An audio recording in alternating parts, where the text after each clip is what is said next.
জানেন যে আমাদের এই সাবকন্টিনেন্ট ব্রিটিশ একসময় শাসন করেছে, প্রায় 190 বছর শাসন করেছে।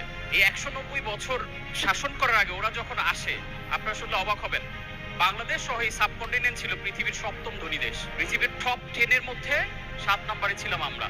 কিন্তু ব্রিটিশ 200 বছর শাসন করে যখন আমাদের দেশ ছেড়ে চলে যায়, তখন বাংলাদেশ সহ এই সাবকন্টিনেন্টের দেশগুলো পৃথিবীর শেষের সারির দরিদ্র দেশগুলোর মধ্যে একটা। তাহলে এই 200 বছরে কি হলো আপনারা চিন্তা করে দেখেন। সারা বাংলাদেশ থেকে মানুষ আমরা ঢাকা শহরে কেন আসি?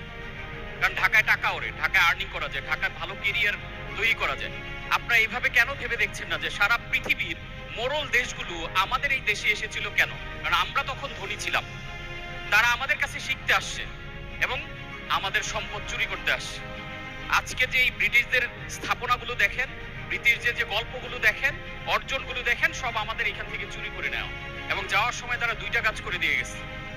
একটা হচ্ছে আমাদের অ্যাডমিনিস্ট্রেটিভ যে সিস্টেমটা, এটাকে দুর্বল করে দিয়ে গেছে, বিকজ তাদেরকে চুরি করতে হয়েছে অ্যাডমিনিস্ট্রেটিভ সিস্টেমের মধ্য দিয়ে।